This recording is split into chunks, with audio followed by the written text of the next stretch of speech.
Hello everyone. इस particular video में मैं आपके साथ time speed and distance topic के रेसेस का एक क्वेश्चन डिस्कस करूंगा। ये कैट 2017 के स्लॉट 2 का क्वेश्चन है।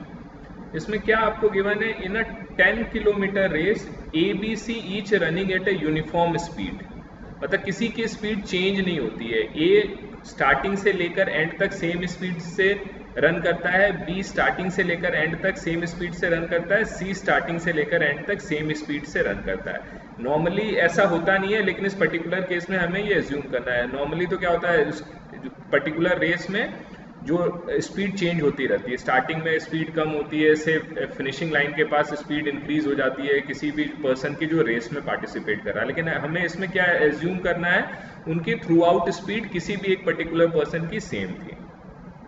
Gate the gold silver and bronze medals. A सबसे फर्स्ट में रेस फिनिश करता है, उसको गोल्ड मिलता है। उसके बाद बी फिनिश करता है, उसको सिल्वर मिला। और उसके बाद सी ने रेस फिनिश की, उसको ब्रोंज मेडल मिला। If A beats B by 1 kilometre and B beats C by 1 kilometre, then how many metres does A beat C. आपको ये फाइंड आउट करना है। तो सबसे पहले अगर आप ये देखोगे, आपको ये गिवन है A beats B by 1 kilometre. इसका क्या मतलब होता है? रेसेस के केस में अगर हम देखे जाए तो इसका ये मतलब होता है, से ये स्टार्टिंग पॉइंट है, ठीक है, और ये फिनिश पॉइंट है। और टोटल क्या है, 10 किलोमीटर की रेस है। तो यहां से यहां तक का डिस्टेंस आपको ये पता है 10 किलोमीटर, ठीक है। ए ने बी को 1 किलोमीटर से बीट किया है। इसका सिंपल सा ये मतलब है, जिस इंस्टेंट पे ए फिनिश लाइन पे होगा, उस इंस्टेंट पे बी कहां पर होगा, फिनिश लाइन से 1 किलोमीटर पीछे। तो अगर मैं बात करूं, देखो रेस में सभी सेम पॉइंट ऑफ टाइम पे स्टार्ट करते हैं। तो अगर मैं बात करूं सेम टाइम की, तो जितने टाइम में मैं बोलूं ए को ट्रेवल करने में 10 किलोमीटर्स का डिस्टेंस टाइम जितना लगता है ए को, बी सेम टाइम में उतने ही टाइम में कितना डिस्टेंस ट्रेवल करेगा, ये वाला डिस्टेंस 9 किलोमीटर्स।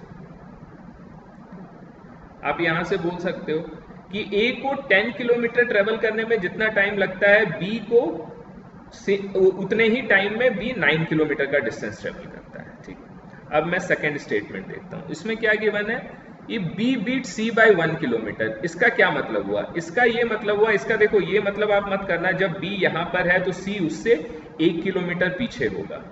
इस फर्स्ट में आप ऐसा नहीं बता सकते हो। B beat C by 1 kilometre का ये मतलब होता है कि जब बी फिनिश लाइन पे होगा तब सी उससे 1 किलोमीटर पीछे होगा। हम यहां पर ऐसा नहीं बोल सकते बी जब इस पॉइंट पे होगा तो सी उससे 1 किलोमीटर पीछे होगा। ऐसा हम बिल्कुल नहीं बोल सकते, क्योंकि B beat C by 1 kilometre का ये मतलब होता है, आप सेम यहां पर कंसिडर करो, ये स्टार्ट पॉइंट है और ये फिनिश पॉइंट है, ठीक है। ये टोटल डिस्टेंस कितना है, 10 किलोमीटर्स, और इसका मतलब ये हुआ सेकेंड स्टेटमेंट का, जिस इंस्टेंट पे बी फिनिश लाइन पे पहुंचेगा, उस इंस्टेंट पे सी फिनिश लाइन से कितना पीछे होगा, 1 किलोमीटर। इसका मतलब ये हुआ, यहां पर भी अगेन मैं सेम टाइम की बात करूं तो जितने टाइम में बी 10 किलोमीटर का डिस्टेंस ट्रेवल करता है, ठीक, तो सी उतने ही टाइम में कितना डिस्टेंस ट्रेवल करेगा, 9 किलोमीटर, जैसा मैंने फर्स्ट केस में किया था, ठीक। तो जितने टाइम में बी 10 किलोमीटर का डिस्टेंस ट्रेवल करता है, सी उतने टाइम में 9 किलोमीटर का डिस्टेंस ट्रेवल करेगा। और आपको क्वेश्चन में ये गिवन है कि स्पीड यूनिफॉर्म रहती है। तो आप ऐसा बोल सकते हो, यहां पर मैं बी की स्पीड लिख रहा हूं, यहां पर सी की स्पीड। बी जितने टाइम में 10 किलोमीटर का डिस्टेंस ट्रेवल करता है, सी उतने ही टाइम में 9 किलोमीटर का डिस्टेंस ट्रेवल करता है। इसका मतलब बी 1 किलोमीटर का डिस्टेंस ट्रेवल करने में जितना टाइम लगेगा, जितने देर में ट्रेवल करेगा, उतने देर में सी कितना डिस्टेंस ट्रेवल कर लेगा, 9/10 किलोमीटर, बिकॉज इसकी स्पीड यूनिफॉर्म है। तो जितने टाइम में बी को 9 किलोमीटर का डिस्टेंस ट्रेवल करने में लगेगा, मैं यहाँ पे 9 क्यों ले रहा हूँ, बिकॉज मैं अब इसको सी को मैप कर रहा हूँ फर्स्ट केस में। तो फर्स्ट केस में बी ने कितना डिस्टेंस ट्रेवल किया था, 9 किलोमीटर। तो यहाँ पर जितने टाइम में बी 9 किलोमीटर का डिस्टेंस ट्रेवल करेगा, सी उतने टाइम में कितना डिस्टेंस ट्रेवल करेगा, 9/9 × 10। देखो ये आपको दिख नहीं रहा होगा, मैं इसको थोड़ा सा इधर लिख देता हूँ। जितने टाइम में बी 9 किलोमीटर का डिस्टेंस ट्रेवल करेगा, उतने टाइम में सी कितना डिस्टेंस ट्रेवल करेगा, 9 × 9/10। दैट इज 81/10, या इसको हम लिख सकते हैं 8.1 किलोमीटर। तो ये आपको अब क्लियर हो गया ये चीज यहां से कि जितने टाइम में बी को 9 किलोमीटर का डिस्टेंस ट्रेवल करने में लगेगा उतने देर में सी कितना डिस्टेंस ट्रेवल करेगा, 8.1 किलोमीटर। तो यहां पर मैं एक सी की एक लाइन खींच सकता हूं और ये डिस्टेंस क्या होगा, ये 1 किलोमीटर को मैं हटा रहा हूं, ये डिस्टेंस होगा 8.1 किलोमीटर। यहाँ पर मैं क्यों लिख सकता हूँ, बिकॉज आपको ये पता है बी जितने टाइम में 9 किलोमीटर का डिस्टेंस ट्रेवल करता है, सी उतने ही टाइम में 8.1 किलोमीटर का डिस्टेंस ट्रेवल करता है। अब इसका मतलब क्या हुआ कि जिस इंस्टेंट पे ए फिनिश लाइन पे होगा उस इंस्टेंट पे बी कितना होगा, 1 किलोमीटर पीछे होगा, और सी उस इंस्टेंट पे कितना पीछे होगा, 10 में से 8.1 लेस किया तो कितना हो गया, 1.9 किलोमीटर। तो सी उस इंस्टेंट पे कितना, ए से कितना पीछे होगा, 1.9 किलोमीटर। इसका मतलब क्या हुआ, A beats C by 1.9 kilometre. तो बीट करने का मतलब यही होता है कि जिस इंस्टेंट पे ए फिनिश लाइन पे होगा उस इंस्टेंट पे सी कितना पीछे होगा। तो आपको पता है 1.9 किलोमीटर होगा, लेकिन ये नॉन एमसीक्यू क्वेश्चन था, हमें आंसर 1.9 किलोमीटर नहीं देना है बिकॉज यहाँ पे मीटर्स में पूछा है। तो हमारा फाइनल आंसर होगा 1900 मीटर्स।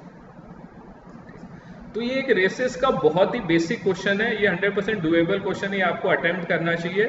इसमें सिर्फ आपको ये पता होना चाहिए रेसेस में ए बीट बी बाय 1 किलोमीटर का क्या मतलब होता है। इसका सिंपल सा ये मतलब होता है, ए जब फिनिश लाइन पे होगा तो बी उससे 1 किलोमीटर पीछे होगा फिनिश लाइन से उस इंस्टेंट पे। बी बीट सी बाय 1 किलोमीटर का क्या मतलब हुआ कि जब बी जिस इंस्टेंट पे बी फिनिश लाइन पे होगा, सी उस इंस्टेंट पे उससे 1 किलोमीटर पीछे होगा।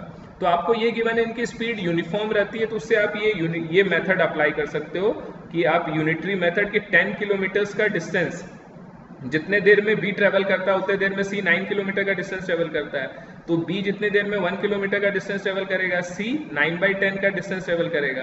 तो बी जितने देर में 9 किलोमीटर का डिस्टेंस ट्रेवल करेगा, सेम टाइम की बात करें तो सी कितना डिस्टेंस ट्रेवल करेगा, 8.1 किलोमीटर।